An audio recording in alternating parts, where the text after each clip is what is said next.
డబ్బు, అనారోగ్యం, ఉద్యోగం, వ్యాపారం అప్పులతో బాధపడుతున్నారా? వెంటనే ఈ వెబినార్ లో జాయిన్ అవ్వండి. నమస్తే, వెల్కమ్ టు సుమన్ టీవీ. ప్రస్తుతం మనతో పాటు ఉన్నారు బిజినెస్ అనలిస్ట్ నందూరి రవికుమార్ గారు. సార్తో మాట్లాడదాం. నమస్తే సార్. నమస్తే. Sir, Trump effect H1B visas పైన, ఇల్లీగల్ ఇమిగ్రెంట్స్ అక్రమంగా ఎవరైతే వచ్చి ఉంటున్నారో వాళ్ళపైన కొరడా విసురుతున్నారని అయితే మన వార్తలు వింటూనే ఉన్నాము. అంటే దీన్ని ఎలా చూడొచ్చు అంటారు? ఎలా ఉంటాయి అసలు ఇదంతా కూడా? స్ట్రిక్ట్ అనేది వీసాస్ పైన కానీ, ఇల్లీగల్ ఇమిగ్రెంట్స్ పైన కానీ ఇవన్నీ ఎలా ఉంటాయంటారు?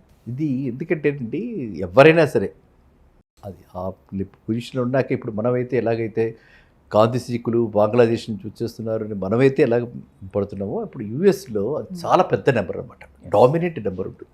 ఈ ఇల్లీగల్ ఇమిగ్రెంట్స్ చాలా ఎక్కువగా ఉంటారు. మన వాళ్ళు కొంతమందే ఉంటారు, తక్కువ ఉంటారు as compare to other countries. మన వాళ్ళు చాలా తక్కువ ఉంటారు, కానీ అక్కడికి ఇన్ఫ్లక్స్ చాలా ఎక్కువ ఉంటుంది. కాబట్టి ఇలాగ ఇల్లీగల్ ఇమిగ్రెంట్స్ ఎవరైతే ఉన్నారో, అంటే వాళ్ళందరి మీద కూడా ఈయన ఇదివరకు చాలా హార్డ్ లైన్, టఫ్ స్టాండ్ తీసుకుంటాడు. గతంలో ఆల్రెడీ చెప్పారు, కొరడా అన్నది కరెక్ట్ వర్డ్, అది ఆ పదమే కరెక్ట్ అనమాట. అంతలాంటి అంటే ఆ అడ్మినిస్ట్రేషన్లో ఆయన ఈ బిలీవ్స్ అనమాట. అలా మరి చేయకుండా వీటి ఇల్లీగల్గా అది అనమాటారంటే ఎస్ఎల్ఎం అని చెప్పి, మరి మాకు ఎక్కడ లేదు అని చెప్పి, నిరాశ్రయులు అని చెప్పి, మాకేమీ ఆధారం లేదని చెప్పి అలా విడిపోయి సిటిజన్షిప్ తెచ్చుకోవడానికి ట్రై చేస్తారు.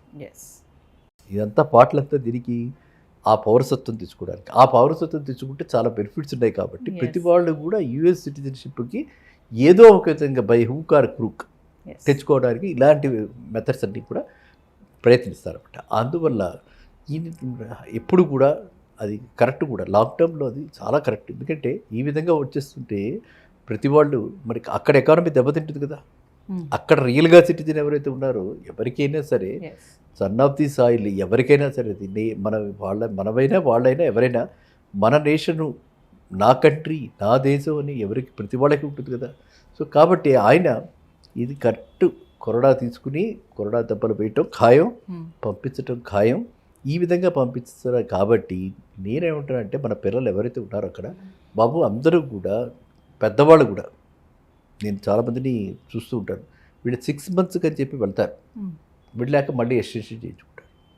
కొంతమంది ఎక్స్టెన్షన్ లేకుండా కూడా ఉండిపోతారు. ఇలా 2-3 సార్లు అయ్యాక 10 ఏళ్ళకి ఒకసారి మళ్ళీ వీసా 2000కి వెళ్తాం కదా, వెళ్ళినప్పుడు అది రాదు, ఆ అప్రూవల్ కూడా రాదు. అలా ఆ రోజున అవసరమైనప్పుడు మన పిల్లల దగ్గరికి మనం వెళ్ళడానికి వీలు లేకుండా ఇబ్బంది పడే అవకాశాలు కూడా ఉంటాయి. కాబట్టి మనం ఎప్పుడైనా సరే మనం ఉన్న లా ఆఫ్ ల్యాండ్ని మనం గౌరవించాలి. ఏదైనా సరే ఇక్కడ ఉంటే ఇక్కడ గౌరవించాలి, అక్కడ ఉంటే అక్కడ గౌరవించాలి. అవునా?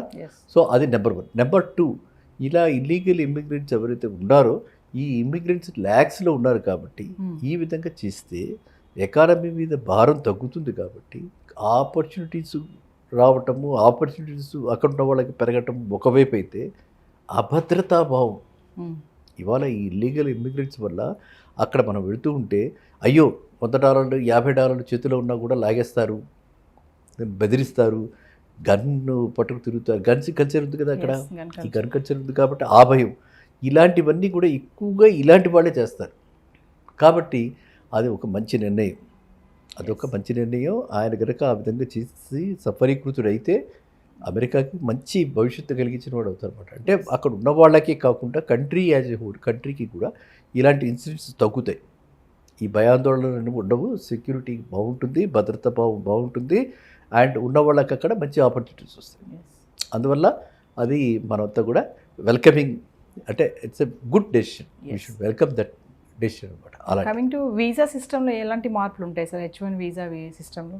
వీసాస్ అంటే లెఫ్ట్ అండ్ రైట్ ఇదివరకు అట్లా కాకుండా కోటా, ఏ కోటా సిస్టమ్ అయితే ఉందో లాటరీ సిస్టంలో ఇప్పుడు తీస్తున్నారు. ఇప్పుడు ఆ లాటరీ తీసి దీనిలో తీసుకెళ్ళిన తర్వాత అక్కడ ఎంప్లాయ్మెంట్ లేకపోతే కూడా అక్కడ కూర్చోబెట్టి, వీళ్ళందరినీ కూడా కొన్నాళ్ళు కూర్చోబెట్టి ట్రైనప్ చేసి బెంచ్ మీద పెట్టి మళ్ళీ ఇంకెక్కడైనా ప్లేస్మెంట్ చేద్దామని చెప్పి ఇలాగ మనం రకరకాలైనటువంటి పర్మిటేషన్స్, కాంబినేషన్స్ తోటి ఇక్కడి నుంచి స్టూడెంట్స్ని అక్కడ తీసుకెళ్తున్నారు. ఇప్పుడు ఆయన ఏంటంటే కొంచెం దాన్ని స్ట్రీమ్లైన్ చేసి అక్కడ ఫస్ట్ పర్మిషన్లు తీసుకోవాలి, ఎంతమంది మనకు కావాలి, ఏ ప్రొఫైల్ వాళ్ళకి కావాలి. ఇక్కడ తీసుకెళ్ళి అక్కడ ట్రైనింగ్ ఇవ్వటం కాదు, ఇది డిఫరెన్స్ అర్థమైంది కదా. ఇక్కడ తీసుకెళ్ళి అక్కడ ట్రైనింగ్ ఇవ్వటం కాదు, అక్కడ ఎవరు కావాలి, ఇక్కడ ఎవరున్నారు అంటే రైట్ ఫిట్, రైట్ క్యాండిడేట్కి మాత్రమే అవకాశం వస్తుంది. స్కిల్స్, టాలెంట్స్ ఉండాలి. ఏదో మనం వెళ్ళిపోవాలని టాలెంట్ కాకుండా ఉంది నాకు, ఉమ్, నాకు టాలెంట్ నా సబ్జెక్ట్లో నాకు ఉంది, ఉమ్, కానీ అక్కడ కావాల్సిన సబ్జెక్ట్ వేరు. వేరు. యా. ఇదంతా వేస్ట్ నాలెడ్జ్. ఇప్పుడు అవును. పెద్ద ఓషన్ లాంటిది. ఎస్. ఆ ఓషన్లో మనకు కావాల్సింది బ్రాంచ్, ఆ చిన్న ముక్క. అక్కడ కావాల్సిన దానికి సరిపడా నాలెడ్జ్ నా దగ్గర లేనప్పుడు ఎవరికిందో వాళ్ళని తీసుకెళ్తారు. ఎస్. అర్థమైంది. ఇప్పుడు ఎమర్జింగ్ టెక్నాలజీ ఇప్పుడు ఏమిటి, artificial intelligence, machine learning. Yes. ఒకప్పుడు ఏమిటి, జావా. జావా. ప్రతివాడు జావా, ఒరాకిల్ మీకు గుర్తే ఉంటుంది. Yes, 15 ఏళ్ళ yes. క్రితం అది అప్పుడు ఐబిఎం వచ్చినప్పుడు Y2K ప్రాజెక్ట్ అని చెప్పి Y2K ప్రాజెక్ట్ మీద వెళ్ళిపోయి అక్కడే ఉండిపోయారు. ఉమ్, ఇది 1999లో Y2K అంటే ఇయర్ 2000 ఆ ప్రాజెక్ట్ మీద వెళ్ళిపోయి ఇప్పటిదాకా వెనక్కి రాలి. ఉమ్, 24లో ఉన్నాం. అంటే ఏంటంటే అక్కడికి ఉండిపోయి ఆ ప్రాజెక్ట్ తర్వాత ఏదో కాస్త మళ్ళీ నేర్చుకుని టెస్టింగ్ అని ఇటని yes. ఏదో ఒక విధంగా సర్వైవ్ అవుతూ వాళ్ళంతా కూడా ఇవాళ స్టెబిలైజ్ అయిపోయారు చాలా మటుకు. సో ఆ కాంప్రహెన్షన్ ఎబిలిటీస్ ఉండి అలా వెళ్ళిపోయిన వాడు కొంతమంది ఉంటే, రియల్గా టాలెంటెడ్గా ఉండి దానిలో స్పెషలైజేషన్ చేసి అంటే వీటికి డిఫరెంట్ లెవెల్ ఆఫ్ ఎబిలిటీస్ కదా. Yes. ఎబిలిటీస్ ఇక్కడ మినిమల్ ఎబిలిటీస్ ఉంటాయి. ఎవరు ఇలా వెళ్ళి ఒక సబ్జెక్ట్ మీద వెళ్ళి ఇంకో సబ్జెక్ట్కి వెళ్ళిన వాడికి మినిమం ఉంటుంది. వీడు ఇక్కడ రీసెర్చ్ చేసి దీని మీద ఎంతో అంటే నిష్ణాతుడైనటువంటి వాడికి ఎక్కువ పట్టు ఉంటుంది. Yes. అలా పట్టున్న వాళ్ళు కావాలి. ఇప్పుడు కావాలి. అవును. Trump is looking for such people అనమాట. అంటే Yes. ఇవాళ యుఎస్కి మనకి వచ్చింది వీసా వచ్చింది అంటే గతంలో కాకుండా వీసా వచ్చింది అంటే హీ ఈజ్ సంథింగ్ స్టఫ్ ఉన్నవాడు, ఓకే. బాగా నాలెడ్జ్ ఉన్నవాడు, is a brilliant boy, bright boy అని అనుకునే టైప్లో ఉమ్, రాబోతున్నాయి అనమాట.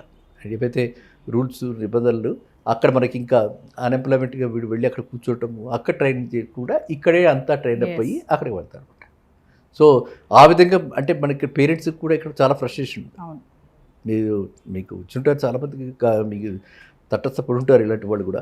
అక్కడ పిల్లాడు వెళ్ళాడు, ఉమ్, ఏమి ఇబ్బంది పడుతున్నాడు, జాబ్ దొరకలేదు, ఆపర్చునిటీస్ ఆపర్చునిటీస్ లేవు, బంకుల్లోను ఇక్కడ అక్కడ Yeah. జాబ్స్ చేస్తున్నారు, వెనక్కి రాలేరు, ప్రిస్టేజ్, Yes. సొసైటీలో తలెత్తుకు తిరగాలి. ఉన్నాయి ఇక్కడ మనకి అన్ని ప్రాబ్లమ్స్ ఉన్నాయి కదా. మన Yes, సొసైటీలో మనకు ఉన్న ప్రాబ్లమ్స్ ఉన్నాయి. వెనక్కి వచ్చాడు మా పిల్లాడు, వెనక్కి వచ్చాడు, వారికి ఉద్యోగం దొరక వెనక్కి వచ్చాడు అని అంటే ఇక్కడ మన తండ్రికి కూడా న్యూనత భావం, పిల్లాడికి న్యూనత భావం, ఇలాంటి భావాలన్నీ ఇలాంటివన్నీ ఉన్నాయి కాబట్టి వాడు అక్కడే వేలాడుతున్నాడు.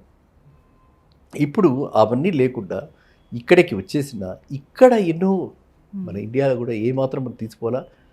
కోర్స్ మనకి ఈ డాలర్ రూపీ ప్యారిటీ వల్ల 84 రూపాయలు వస్తాయి, $1 ఇటు వస్తాయి అన్న ఒక విషయం వదిలేస్తే ఇక్కడ కూడా చాలా అవకాశాలు ఇప్పుడు ఇదివరకంటే మెరుగైన అవకాశాలు ఇక్కడ కూడా వస్తున్నాయి. ఇక్కడ కూడా అన్ని కంపెనీస్ వాళ్ళు పెట్టారు కాబట్టి పర్టికులర్లీ మనకి నా ఉద్దేశంలో సౌత్ ఇండియాలో ఇటు బెంగళూరు కానీ హైదరాబాద్ కానీ ఛాలెంజ్గా తీసుకుని ఒకళ్ళ మీద ఒకళ్ళు పోటీగా పడి అన్ని సాఫ్ట్వేర్ కంపెనీస్ వచ్చాయి కాబట్టి అన్నీ ఇక్కడ కల్చర్ కూడా మనకి అంతా కూడా స్టార్టప్ కల్చర్ బాగా ఉంది కాబట్టి అవకాశాలు ఇక్కడ టాలెంటెడ్ పీపుల్కి చాలా ఉన్నాయి. అంటే సార్ ఒక విషయం చెప్పండి, నాకు ఒక డౌట్ వస్తుంది ఇక్కడ. అంటే ఇప్పుడు మామూలుగా చూసుకుంటే చాలామంది అమెరికా వెళ్ళాలి, అక్కడ సెటిల్ అవ్వాలి, అక్కడ లైఫ్ బాగుంటుంది, లగ్జరీగా ఉంటుంది, శాలరీస్ బాగుంటాయి అని అంటూ ఉంటారు కదా. ఇప్పుడు అలా అనుకుని వెళ్ళడం లేదు, స్కిల్ పట్టుకొని స్కిల్ పర్సన్, టాలెంటెడ్ పర్సన్ అయితేనే వెళ్ళాలి.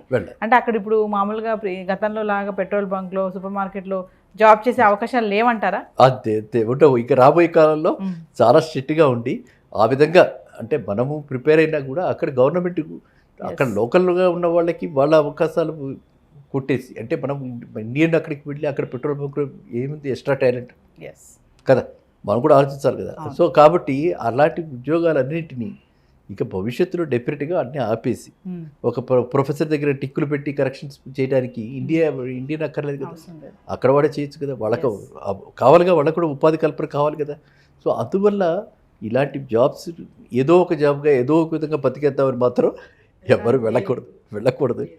అండ్ ఇంకా మీరు చెప్పినట్టు ఏదో అక్కడ అని కూడా మనం అనుకుంటూ వెళ్ళకూడదు. అక్కడ వెళ్తే ఇప్పుడు మనం రైట్ ఫిట్, మనం correct person, right man, the right job అని అనుకుని పెడితే డెఫినెట్లీగా విత్ ఆల్ అంటే మనం ఏ సెల్ఫ్ రెస్పెక్ట్ తోటి హ్యాపీగా చక్కటి అంటే మినిమం వేజెస్ కూడా ఉన్నాయి కాబట్టి అక్కడ ఆ పాలసీస్ ప్రకారంగా వీళ్ళందరికీ కూడా చక్కటి లైఫ్ ఉంటుంది. కాబట్టి మన ఈ ఛానల్ ద్వారా ఏంటంటే ఎవ్వరూ అలాంటి రిస్క్ తీసుకుని డూబియస్ వేస్లో ఏదో వెళ్ళిపోతే చాలు అన్నట్టుగా వెళ్ళకుండా ఇక్కడి నుంచి మనం కరెక్ట్గా ప్రిపేర్ అయ్యి కరెక్ట్ అయిన జాబ్కి మనం వెతుక్కుని అలా వెళ్తే మంచి H1B మీద వెళ్తే హ్యాపీగా ఉంటాం.